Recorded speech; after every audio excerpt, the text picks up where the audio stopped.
joining us today for the media launch for this year's Illinois Kids Count Report. I'm Karol Ehmen, the Associate Director of Marketing at Chaddock, and I'm thrilled to be here with you this morning. Illinois Kids Count is an annual look at the data that examines the quality of life for children throughout the state. The report is produced by Voices for Children, an advocacy organization that has worked for 25 years to prepare all students for success in school, work, and life. Today we're going to focus on important issues in our community, which will remind us that our actions and the choices that we make have a real impact on the lives of children and families. I'll begin with a review of the major themes and findings of this year's report. The Illinois Kids Count 2013 report, Moving Policy and Making Progress, focuses on 25 years of achievements and challenges in early childhood education, health care coverage, access to child care services, and 7 other featured areas as well. Illinois should be proud of the significant strides made in several areas to improve the lives of children. Many Illinois children and adults today are healthier, better educated, and better prepared for work and life because of policies that have been implemented over the course of 25 years. Now let's review the progress in 3 key areas. Number 1, preschool. Illinois has been a nationwide leader in expanding access to early learning opportunities. Between 1998 and 2009, participation in state-funded preschool programs doubled. Number 2, healthcare coverage. Over the past several decades, there has been a quiet revolution in healthcare coverage for Illinois children. And number 3, child care. The Illinois Child Care Assistance Program now serves about 170,000 children each month. In addition to the state-level findings, the Illinois Kids Count 2013 provides community-level data as well. And this helps us better understand and take action to confront challenges here in Adams County. So our key findings for the Adams County-Quincy area are child poverty. The child poverty rate in Adams County rose from 12% in 1999 to 24% in 2011.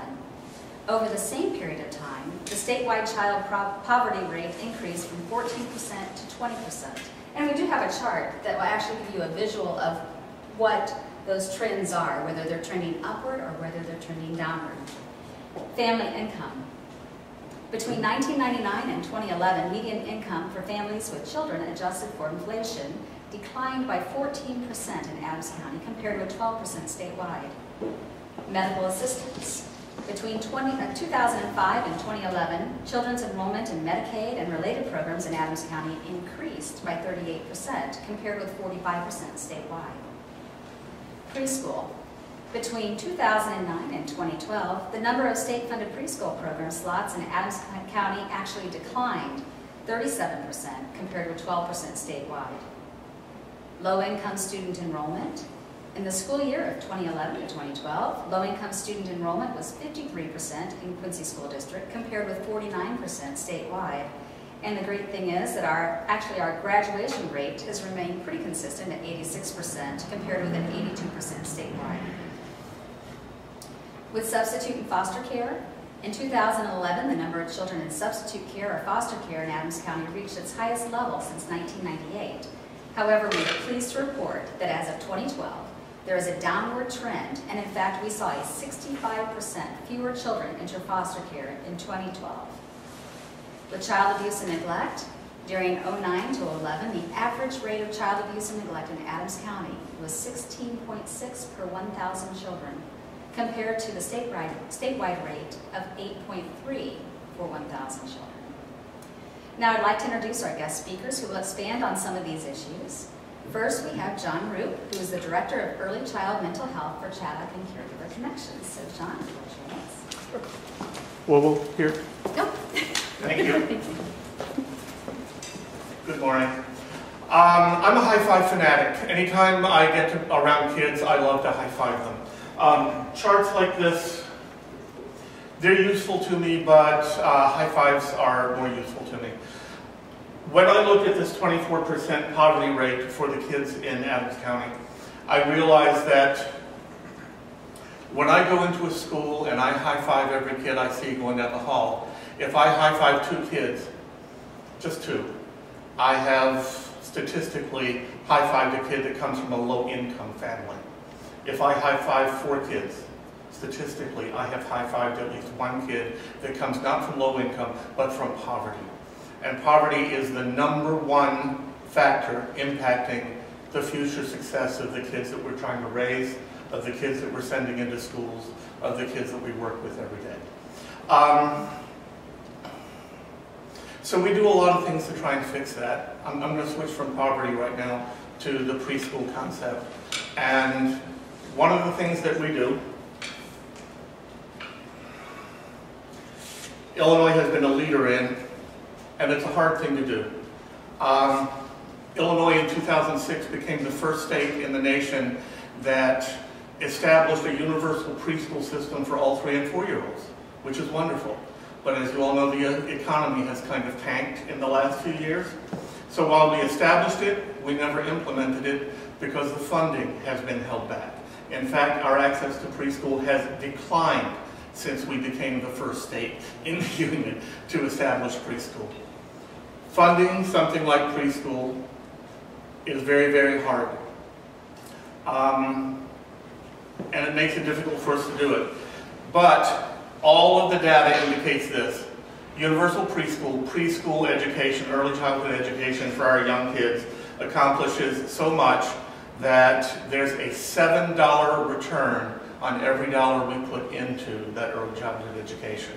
So while it is difficult for us to regain the funding for universal preschool, if we don't do it, not only do we have to fill this cup, but we're going to have to fill this one, and this one, and this one, and this one, and this one, and this one, and this one.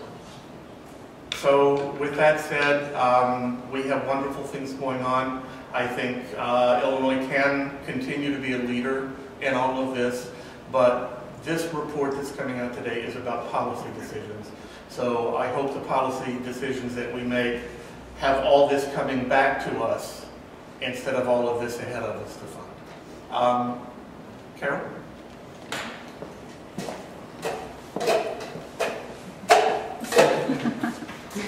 Thanks. Thank you. Thanks, John. Next we have Julie Shepard, who's the Administrative Coordinator of Care Coordination at Blessing Hospital. As Carol said, I'm Julie Shepard, and I'm the Administrative Coordinator of Care Coordination at Blessing Hospital. And one of the things that I noticed in the report was that there is a lot more children that are actually now have health insurance and are part of the Medicaid program. In fact, the data show that in 2011, the uninsured rate for children in Illinois was only 3.7%, which I think is an excellent percent. It's the lowest in the Midwest and the 5th lowest among the 50 states. And sometimes you think, why is that important? Just having health insurance doesn't always mean that a person's going to be healthy, but it definitely does impact a person's health status. And there's a lot of research out there showing that when a person has health insurance, they tend to get better access to care in a more timely manner. Many of us can think if you don't have health insurance and we're concerned about the bills, you may tend to put things off, and before long they've grown into bigger problems. So getting access to care in a timely manner and knowing that you have coverage and payment for that is extremely important. So having the health insurance for the children, getting them into that care is vitally important for the families to maintain their wellness and to know that they're not going to have as much out-of-pocket costs when they receive that care. Sometimes people believe that they can have access to medical care by going to an emergency room, but there's a lot of information out there that shows that's not going to be as effective. They're still not going to get that continuum of care. They're not going to have that established rapport with a primary care provider that knows them, that knows their medical history, and that can truly care for their situation. So the health insurance is important. Getting children on the programs that are available is vitally important. One of the things that I've seen in my role at the hospital, I've worked with the Access Health program that serves adults who don't have insurance, but we've seen those numbers totally flip-flop with the adults in that when you give them access to care through our program, give them that primary care connection, their emergency room use decreases and their appropriate use of outpatient setting increases. So they know they have that payment, and they know they can get in and get the preventive care that they need. So the same thing needs to happen with children, and sometimes just having the services available is not enough because people people don't know the services exist, they don't know how to access them. So in my role now as care coordination, that's one of the things that we do, is really help connect people to resources, let them know about them, facilitate that process. Sometimes families get very overwhelmed just by the amount of information they have to take in. They don't know where to go, they don't know how they're going to get transportation to get there. So really, I think as a community, it's important for us moving forward to continue to work with families, work with people who have needs, help them overcome the barriers to getting their insurance and to getting that care, and to make sure they receive that preventive care in a timely manner. I know one of the things Adams County has worked on with their community health plan is getting people access to care, and so I look for us to continue to work together. We're very successful in working together as a community, helping people overcome barriers, and I think that'll be the emphasis in the future to continue to work on. So, Thank you, Jen. And finally, we have Thomas Donovan, who's the Associate Director of Clinical Services here at Chaddock. So, Thomas, if you'll share a few thoughts with us, please.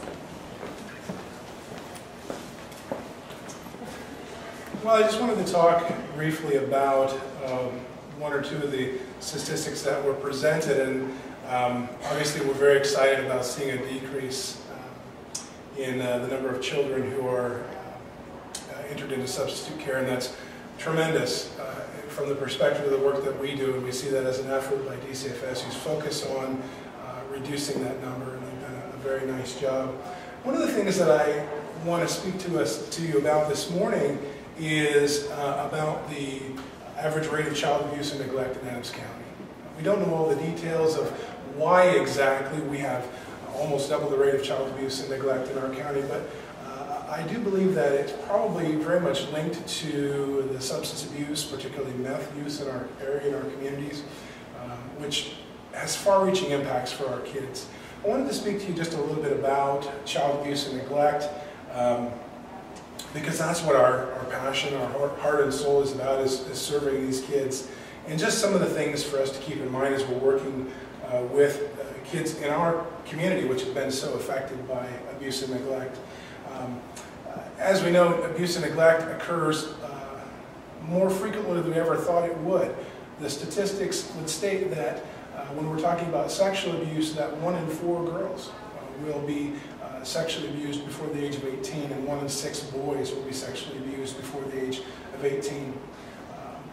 And so we know that it's far-reaching, and it really impacts our kids. Some of the things that we might see with kids who've experienced child abuse and neglect, and for many of our kids who experience both child abuse and neglect, those impacts are even more far-reaching.